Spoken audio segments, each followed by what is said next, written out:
नमस्कार। हमारी आज की कहानी है ब्यूटी और बीस्ट, अर्थात सुंदर लड़की और राक्षस। बहुत समय पहले की बात है। एक नगर में घनश्याम नाम का व्यापारी रहता था। उसकी 3 बेटियां थीं जिन्हें वो बहुत प्यार करता था। व्यापारी को अपनी सभी बेटियों की चिंता रहती थी, क्योंकि उसे व्यापार के लिए विदेश जाना पड़ता था। जब भी वह वापस आता था तो अपनी बेटियों के लिए कोई न कोई उपहार जरूर लेकर आता था। तीनों बेटियों में से सबसे छोटी बेटी का नाम ब्यूटी था, जो सुंदर होने के साथ ही समझदार भी थी। उसे हर कोई पसंद करता था। एक बार घनश्याम को व्यापार के सिलसिले में समुद्र के पार जाना पड़ा। लौटते समय एक बहुत बड़े तूफान के कारण उसका सारा कमाया हुआ धन समुद्र में डूब गया। जैसे तैसे वह अपनी जान बचाकर एक टापू पर पहुंचा, जहां उसे एक बड़ा सा महल दिखा। वह महल के दरवाजे के पास पहुंचा। महल का दरवाज़ा जादुई था, तो वह अपने आप खुल गया और व्यापारी महल के अंदर चला गया। महल अंदर से बहुत सुंदर था और उसके बीचों बीच एक बड़ी मेज पर बहुत सारा खाना रखा हुआ था।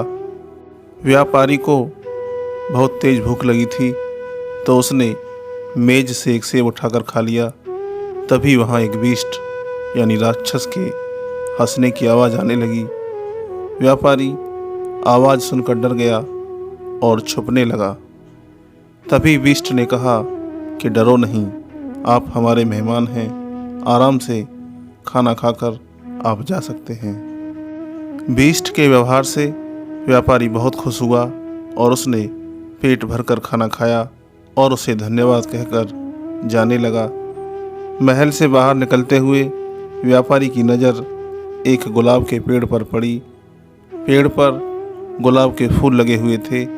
व्यापारी ने पेड़ से गुलाब का फूल तोड़ लिया।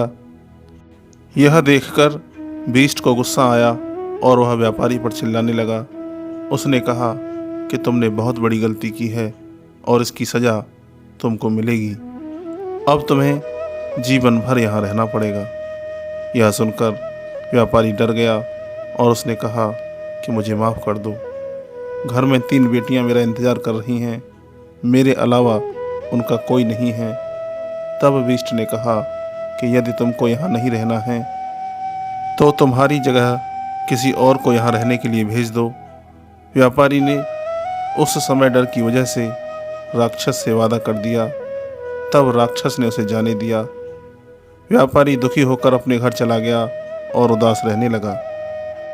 उसकी उदासी देखकर तीनों बेटियों ने कारण पूछा। तब घनश्याम ने राक्षस के महल की पूरी बात बता दी। पिता की बात सुनकर ब्यूटी कहती है कि वो महल जाने के लिए तैयार है। घनश्याम ने उसे समझाना चाहा कि ऐसे ही किसी महल में जाकर रहना अच्छा नहीं होगा, उसका पूरा जीवन बर्बाद हो जाएगा। ब्यूटी ने पिता की बात बिल्कुल नहीं सुनी। मजबूर होकर घनश्याम ने बीस्ट के महल में अपनी सबसे छोटी बेटी को भेज दिया। महल जाकर ब्यूटी ने सभी को अपने स्वभाव से दोस्त बना लिया। बीस्ट भी उससे खुश था। थोड़े समय बाद बीस्ट को ब्यूटी पसंद आने लगी थी और वो उससे शादी करने के सपने देखने लगा। यह सपना देखते ही वो हर बार यह सोचकर डर जाता था कि वह एक राक्षस है, उससे इतनी अच्छी लड़की कैसे प्यार कर सकती है। एक दिन उस राक्षस ने ब्यूटी से पूछा कि क्या वो उससे शादी करेगी। ब्यूटी ने बिना डरे राक्षस को मना कर दिया। ब्यूटी के मुंह से ना सुनने के बाद बीस्ट दुखी होकर चला गया। राक्षस रोज ब्यूटी से शादी की बात करता और वह रोज मना कर देती। कुछ समय बाद ब्यूटी के स्वभाव को देखते हुए बीस्ट ने उसे अपने घर वापस जाने की इजाज़त दे दी। ब्यूटी बहुत खुश हुई। फिर राक्षस ने ब्यूटी को एक अंगूठी देते हुए कहा कि अगर तुम्हें कभी भी वापस आने का मन करे तो तुम इसे अपनी उंगली में पहन लेना। अंगूठी लेकर ब्यूटी घर पहुंची और अपने परिवार के साथ खुशी खुशी रहने लगी। 2 हफ्ते बाद उसे अचानक राक्षस की याद आई। उसने हाथ में अंगूठी पहनी और महल पहुंच गई।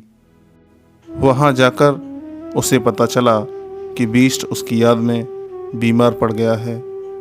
तब ब्यूटी ने उसका बहुत ख्याल रखा और वो कुछ दिन बाद ठीक हो गया। ठीक होने के बाद राक्षस रोज ब्यूटी की सेवा करता था। उसका प्यार देखकर ब्यूटी को वह पसंद आने लगा।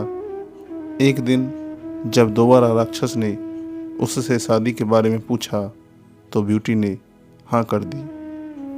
तब बीस्ट ने पूछा कि क्या वो इतने बड़े और अजीब से दिखने वाले राक्षस के साथ जिंदगी भर रह सकती है। उसने कहा हाँ, वो उससे प्यार करने लगी है। ब्यूटी ने जैसे ही ऐसा कहा तो वह राक्षस अचानक राजकुमार बन गया। तब राक्षस ने उसे बताया कि वह बुरे श्राप के कारण राजकुमार से बीस्ट बन गया था। उसने कहा कि यह श्राप केवल सच्चे प्यार से ही दूर हो सकता था, जो हो गया। इसके बाद ब्यूटी और राजकुमार ने शादी कर ली और दोनों खुशी खुशी रहने लगे। दोस्तों, अगर आपको हमारी यह कहानी पसंद आई हो तो इसे लाइक कीजिए, शेयर कीजिए और हमारे चैनल को सब्सक्राइब जरूर कीजिए। धन्यवाद।